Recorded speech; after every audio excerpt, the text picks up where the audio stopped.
우리는 코로나 팬데믹을 지나면서 급격한 변화를 경험했습니다. 평범한 일상이라는 개념이 사라졌고 당연하다고 여겼던 것들이 더 이상 당연해지지 않는 그런 시대를 살고 있습니다. 예전에는 실내에서 마스크를 쓰고 있으면 사람들에게 시선을 받았거든요. 수상한 사람 아닌가 하는 의심까지 받았었어요. 당시에 소연이가 마하나임이었는데 자꾸 마스크를 쓰고 오는 거예요. 그래서 제가 야 소연아 마스크 좀 벗어라, 얼굴 좀 한번 보자 막 애원을 했는데 소연이가 시대를 앞섰던 것이었다는 걸 깨달았습니다. 지금은 마스크를 안 쓰고 있으면 꾸지람을 듣습니다. 마스크를 쓰고 있어야 오히려 안정감을 느낍니다. 세상의 많은 부분이 이 코로나 하나 때문에 변화했는데 가장 많은 변화를 경험한 곳을 꼽으라면 단연 교회입니다. 모이기에 힘쓰는 교회는 코로나 확산의 중심이 되었고 때문에 고집이 세고 이기적인 집단으로 비판을 받았습니다. 그동안 교회가 해왔던 선한 사역들, 사랑의 실천들은 다 물거품이 되었습니다. 그런 모습을 지켜보면서 우리는 아무것도 할 수 없는 그런 무력감을 느낄 수밖에 없었죠. 지난 주일에 담임 목사님이 말씀하셨던 것처럼 이러려고 그동안 그렇게 고생을 했나? 지금 이게 우리가 잘하고 있는 것인가? 이런 생각들이 들어왔습니다. 세상에 빛이 되고자 했는데 세상에 악이 되어버린 교회의 현실이 참 안타깝고 비통합니다. 근데 이런 교회의 상황들을 지켜보고 있자면 사도 바울이 떠오릅니다. 그의 상황과 지금 우리의 상황이 너무도 닮아있기 때문이죠. 3절 말씀을 보면은 그가 사역하는 동안에 어떤 자세로 임했는지가 나와 있는데요. 우리가 이 직분이 비방을 받지 않게 하려고 무엇에든지 아무에게도 거리끼지 않게 하였다, 이렇게 말을 합니다. 그가 받은 직분이 무엇이었나요? 이방인들의 사도가 되는 직분이었습니다. 전 세계에 복음을 전하는 사명을 하나님께 받았죠. 그리고 그 사명을 위해서 자신의 시간도 드리고 물질도 드리고 정말 모든 것을 다 쏟으면서 헌신했습니다. 우리가 영혼을 갈아 넣는다 이런 표현을 종종 쓰잖아요. 사도 바울은 하나님의 사명에 자신의 영혼을 갈아 넣었습니다. 갈라디아, 에베소, 데살로니가, 빌립보, 고린도 등등등 그가 전도를 위해서 이동한 거리만 다 합치면 2만 킬로, 이 어마어마한 거리를 이동하면서 하나님의 복음을 전파하고 다녔습니다. 여러 지역의 교회를 개척하고 이제 사람들이 물밀듯이 들어와서 아주 풍성한 예배를 드리게 될 거라고 기대를 했겠죠. 하지만 그의 기대처럼 상황이 그렇게 좋게 흘러가질 않았습니다.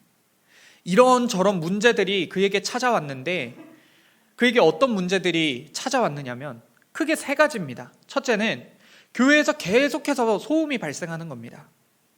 누가 교회를 나갔다더라, 교회 안에서 이런 이유로 갈등이 생겼다더라, 세상의 문화가 들어와서 교회가 혼란스럽다더라, 이런 보고들만 계속 들어오는 거예요.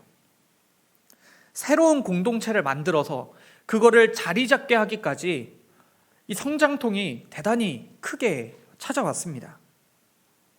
이 목사님들 사이에서도 개척을 해본 목사님들만 할 수 있는 유머가 있거든요. 어떤 개척 목사님이 등산을 하고 있었대요. 근데 산에 통은 이렇게 큰데 속이 다 썩어 있는 나무를 발견한 거예요.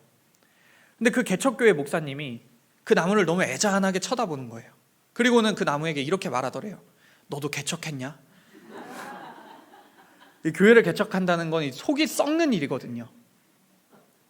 근데 교회 하나만 개척해도 그렇게 속이 썩어 들어가는데 사도 바울은 지금 몇 개입니까? 그 교회가 이런저런 곳에서 발생하는 그 갈등과 소음에 이 속이 타들어가는 거예요. 그리고 2번째 문제, 바울에 대한 이상한 소문이 자꾸 교회 가운데 퍼졌습니다. 무엇보다도 이게 그를 가장 힘들게 했어요. 그는 자신을 사도라고, 예수님께 직분을 받은 자라고 그렇게 소개하고 사역을 했잖아요. 근데 사실 그가 예수님을 직접 만나보지도 않았다는 그 소문이 퍼지게 된 거예요. 그는 사기꾼이고, 그래서 그가 복음이라고 말했던, 진리라고 말했던 것들이 순 엉터리였더라 라는 소문이 쫙 퍼지게 되었습니다. 그래서 사람들은 바울에게 실망을 했고 등을 져버립니다. 심지어는 교회 전체가 사도 바울에게 등 돌린 일까지 벌어지죠. 이게 사도 바울의 그 속을 후벼 파는 거예요.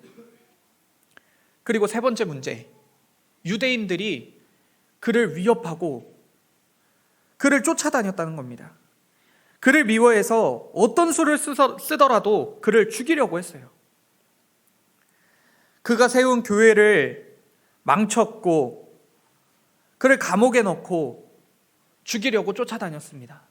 사실 교회 안에 퍼졌던 그 이상한 소문들이 어디에서 왔느냐? 이 유대인들이 퍼뜨렸던 것이었습니다. 이런 문제들 덕분에 바울은 전도하기도 바쁜데 해명을 해야 했고, 전도하기도 바쁜데 도망을 다녀야 했습니다. 사도 바울은 오늘 읽은 말씀에 자신이 당한 일들을 써두었죠. 환난, 궁핍, 고난, 매맞음, 갇힘, 난동, 수고로움, 자지 못함, 먹지 못함. 제가 앞으로 한 4, 50년은 더 목회를 해야 되는데 바울이 이런 일을 겪었다니까 너무 겁이 나는 거예요. 덜컥 무서워지는 거예요. 야, 이거 내가 할 수 있을까? 이게 진정 사역자의 길인가? 그 책 중에 그런 책도 있어요. 자네 정말 그 길을 가려나? 근데 제가 신학생으로 공부하고 있는데 막 이제 전도사가 되려고 하는데 그 책을 막 선물 받는 거예요. 자네 정말 그 길을 가려나? 근데 사도 바울이 고린도후서 11장에 써놓은 더 구체적인 상황들을 보면은 이 마음이 조금 이해가 되실 겁니다. 뭐라고 써놓았냐면, 내가 수고를 넘치도록 하고 옥에 갇히기도 더 많이 하고 매도 수없이 맞고 여러 번 죽을 뻔하였으니 유대인들에게 40에서 하나 감한매를 5번 맞았으며 3번 태장으로 맞고 1번 돌로 맞고 3번 파선하고 1주야를 깊은 바다에서 지냈으며 여러 번 여행하면서 강의 위험과 강도의 위험과 동족의 위험과 이방인의 위험과 시내의 위험과 광야의 위험과 바다의 위험과 거짓 형제 중의 위험을 당하고 또 수고하며 애쓰고 여러 번 자지 못하고 줄이며 목마르고 여러 번 굶고 춥고 헐벗었노라. 우리는 살아생전 한 번도 겪지 못할 일들을 바울은 일상처럼 겪으면서 사역을 했습니다. 근데 그런 것들을 겪으면서 그래, 이번만 지나면 상황이 좀 나아지겠지, 이런 확신이라도 있으면은 그래도 견디겠어요. 그게 더 기다리고 있는지 막막한 거예요. 그게 더 그를 힘들게 하는 겁니다. 근데 그가 이렇게 고생한다고 누가 알아주기라도 하나요?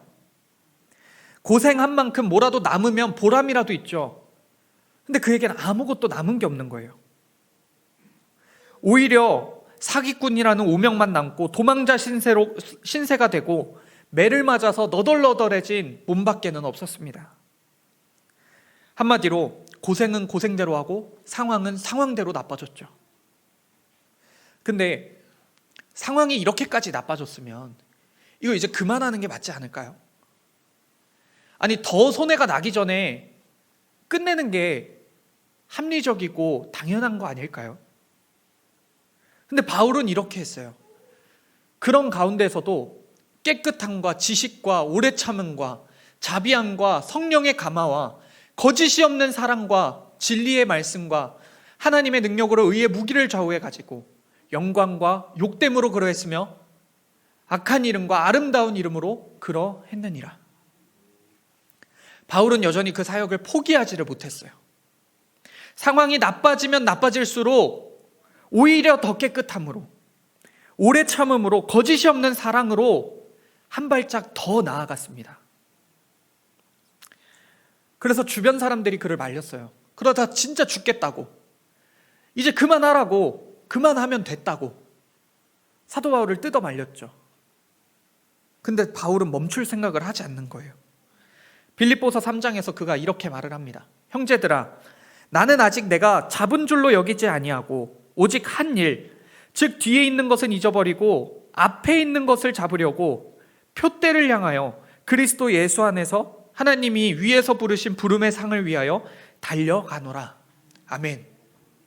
잡은 줄로 여기지 아니하고 표대를 향하여 부르심의 상을 위하여 달려가노라.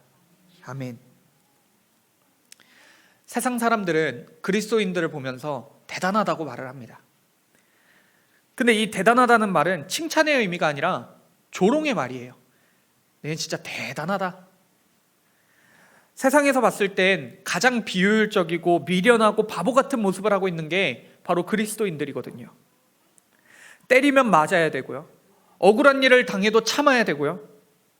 남들은 가지려고 하는데 오히려 나누고 있는 게 우리 그리스도인들이잖아요. 휴일을 반납하면서 예배를 드립니다. 가정에서, 학교에서, 직장에서 그리스도인으로 살려고 얼마나 치열하고 처절하게 살고 계십니까? 제가 다 헤아리지는 못해도 이해하고 있습니다. 교회 다닌다고 눈치 봐야 되고 양보해야 되고 승질이 나가지고 언성을 높이려고 하면은 지난주에 들었던 말씀이 생각나요. 착한 일 하면 착한 일 한다고, 착한 척 한다고 뭐라 그러고, 착한 일 안 하면 교회 다니는 사람이 어떻게 그러냐고 뭐라 그러고. 그래서 우리가 어떤 말까지 듣냐면, 야, 니네가 그런다고 세상이 바뀔 것 같아? 이런 조롱까지 우리가 듣습니다. 근데 이런 조롱들을 무시하려고 하는데 한 번씩 우리의 마음을 세게 때릴 때가 있는 거예요. 그러면 우리의 마음속에, 그래, 내가 진짜 이 일 때려친다, 도저히 못해 먹겠다, 이런 마음이 들어오는 거죠. 근데 사도 바울이라고 왜 그런 마음이 안 들어왔겠습니까? 사도 바울이라고 그 나쁜 상황 속에서, 처참한 상황 속에서 이런 생각을 왜 안 했겠습니까? 근데 바울은 멈추질 않는 거예요. 표대를 향하여, 부르심의 상을 향하여 달려가노라. 세상의 조롱이 강해지면 강해질수록, 의심이 올라오면 올라올수록 사도 바울은 이 가슴 속에 더 깊이 새긴 말씀이 있습니다. 대뇌이고 또 대뇌인 말씀이 하나 있습니다. 그것은 사도 바울을 비롯하여 예수님을 따르는 우리 모두의 정체성에 관련된 말씀입니다. 우리는 속이는 자 같으나 참되고, 무명한 자 같으나 유명한 자요, 죽은 자 같으나 보라 우리가 살아있고, 징계를 받는 자 같으나 죽임을 당하지 아니하고, 근심하는 자 같으나 항상 기뻐하고, 가난한 자 같으나 많은 사람을 부유하게 하고, 아무것도 없는 자 같으나 모든 것을 가진 자로다. 아멘. 나무의사 우종영 작가가 쓴 수필 보잘것없는 나무들이 아름다운 이유라는 글이 있습니다. 거기에는 그가 한라산을 등반하면서 겪은 일화가 나오는데요. 얼마 전 한라산에 오른 적이 있다. 훼손되지 않은 자연 상태의 나무들을 보고 싶어 일부러 사람들이 잘 다니지 않는 길을 택했다. 거기서 발견한 것이 시로미. 해발 1500m 이상의 고지대에서만 자라는 시로미는 아직까지 제주도 이외의 지역에서 발견된 적이 없는 희귀한 나무다. 한 뼘 정도밖에 안 되는 키에 열매마저 작아 여간에선 눈에 잘 띄지 않는다. 시로미를 처음 발견했을 때 마침 무척 목이 말랐다. 수통의 물도 다 떨어지고 입안이 바짝 마르던 차에 나는 시로미의 빨간 열매를 한 움큼 따서 입안에 털어 넣었다. 시큼털털한 첫맛에 얼굴이 찡그려졌지만 이내 단기운이 가득히 퍼지면서 입안 구석구석을 젖어들었다. 콩알보다 작은 열매에 어떻게 그런 물기가 담겨 있는지, 그 작은 열매 한 줌 먹은 것이 약수 몇 사발을 들이킨 기분이었다. 그 작고 보잘것없는 나무의 위력은 대단하다. 저는 이 글을 읽으면서 든 생각이, 그래, 우리 그리스도인들이 바로 이 시로미 같은 사람이구나. 우리가 하는 그 사역들이 바로 이 시로미와도 같구나, 이거였어요. 아무도 가지 않는 곳에 피어 있고 열매도 작아서 눈에 띄지 않는 그런 모습, 딱 우리들의 모습 아닙니까? 세상에서는 우리가 하는 일들 거들떠도 안 봐요. 아무런 효과도 없습니다. 변하는 게 없어요. 하지만 그 보잘것없는 일 안에 엄청난 생명력이 있다는 겁니다. 아주 작은 열매뿐이어서 이게 뭐야? 실망할 수도 있겠지만 그 작은 열매가 사람을 살리는 거예요. 시큼털털한 첫맛에 얼굴이 찡그려질 수 있어요. 하지만 이내 구석구석 단맛이 퍼지는 겁니다. 이것이 바로 우리가 무명하나 유명한 자라는 것입니다. 죽은 자 같으나 보라 우리가 살아있고, 가난한 자 같으나 많은 사람을 부유하게 자라는 겁니다. 이것이 바로 우리의 정체성입니다. 할렐루야. 지난 11월에 하나님은 저희 가정에 새로운 생명을 선물로 주셨습니다. 이름이 쑥쑥이에요. 쑥쑥이. 12월 23일에 찍은 초음파 사진인데 의사 선생님이 태아가 얼마나 큰지 저에게 알려주더라고요. 0.8cm. 우리의 새끼 손톱만한 크기입니다. 새끼 손톱만한 크기. 근데 이 작은 크기의 아기 안에 작은 점 하나가 반짝반짝 빛이 나고 있는 거예요. 그래서 이게 뭐냐니까 그게 아이의 심장이라 하더라고요. 그리고 그 심장의 소리를 들려주는데 두근두근 두근두근. 이 새끼 손톱만한 아기에게 점으로 보이는 이 심장이 어찌나 그렇게 빠르고 세게 뛰던지 아주 펄떡펄떡 뛰고 있더라고요. 1분에 180회의 속도로 뛰고 있었습니다. 0.8cm, 보잘것없는 크기죠. 하찮은 크기입니다. 근데 그 안에 심장이 뛰고 있더라는 겁니다.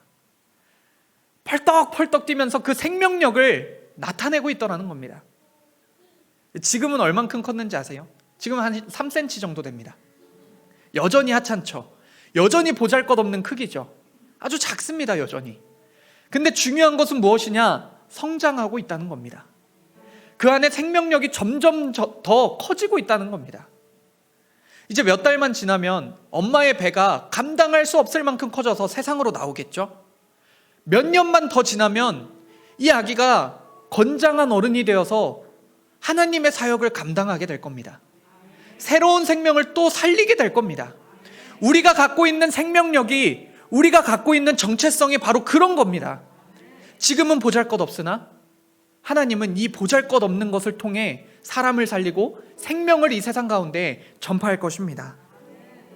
바울이 뿌리는 복음의 씨앗이 실패한 것 같았고 하찮아 보였잖아요.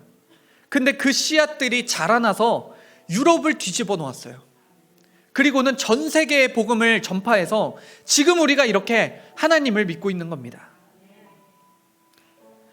혹시 다른 사람이 내리는 평가에 위축되고 낙심한 분이 계십니까? 내가 하는 일이 되는 게 하나도 없고 아무런 열매가 없다고 생각이 드시는 분이 계십니까? 우리 안에서 펄떡펄떡 뛰고 있는 그 심장의 소리를 들으시기 바랍니다. 예수님께서 우리에게 심어놓으신 그 생명력을 느끼시길 바랍니다.